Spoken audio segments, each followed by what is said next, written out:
Welcome to Hawaii's Nightly News. You're here with us anchors. I'm Taylor too. And I'm Montana Nichols. We have some exciting stuff to talk about tonight, don't we, Montana? Yes, we do. When the McKinley Tariff was first passed in 1890 by William McKinley, this greatly affected the sugar plantations.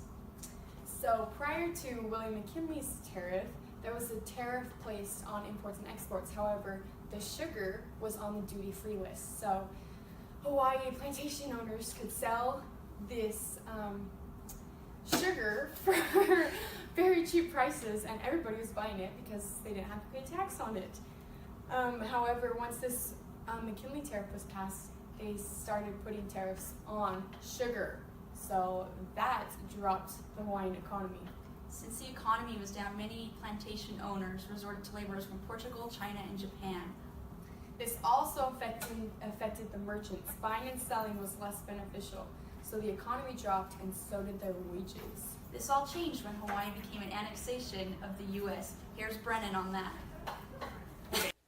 I'm here in beautiful Hawaii, and I'm going to talk a little about annexation and some other things.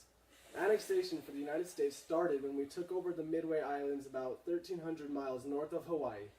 No one lived on the islands, so not much attention was brought. The Hawaiian Islands, on the other hand, were economically important to the United States. American merchants would stop in Hawaii on their way to China and East India. Missionaries would found Christian schools and churches throughout the islands. The natives would grow sugar and sell it to the United States, which accounted for more than 3/4 of the island's wealth. Soon enough, native plantation owners would hire immigrant laborers from Japan, Portugal, and China.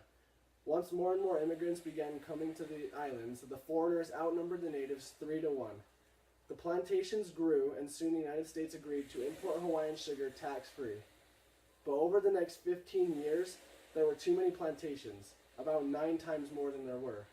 So the McKinley Tariff of 1890 was made and provoked a crisis.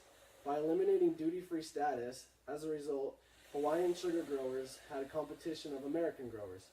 The American planters asked the United States to annex the islands so they wouldn't have to pay taxes. So in 1887, the United States asked the Hawaiian Islands if we could build a naval base in Pearl Harbor. When Queen Liliuokalani was overthrown, President Cleveland directed that she be put back into power and refused to consider annexation unless a majority of Hawaiians favored it.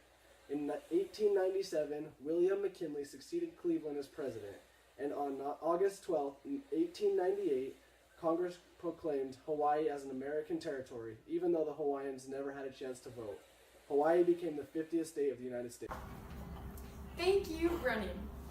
One of the main reasons that the U.S. wanted Hawaii for their territory is to improve their naval power.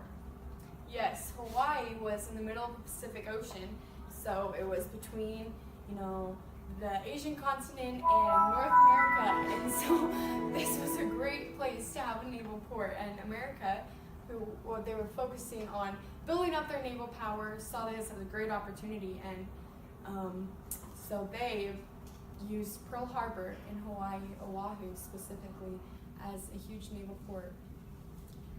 Prior to Hawaii's annexation, in the midst of a struggling economy, the King Kalakaua was forced to amend Hawaii's constitution and limit voting rights to the wealthy landowners. After King Kalakaua died, the queen who succeeded him changed this. Here's Hunter more on that. I couldn't remember her name, so I was like... My name is Hunter Judkins.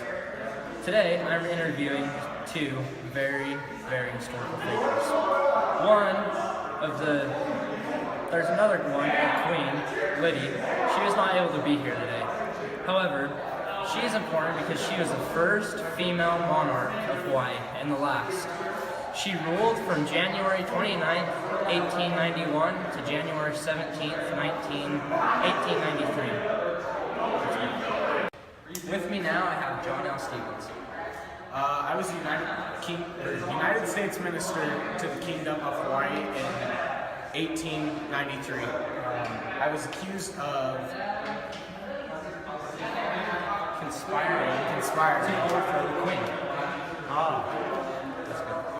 With me now, I have Sanford B. Doyle. I was the first president of Hawaii, and then I was the first governor. I helped with the naval base Pearl Harbor that greatly impacted the Spanish-American War.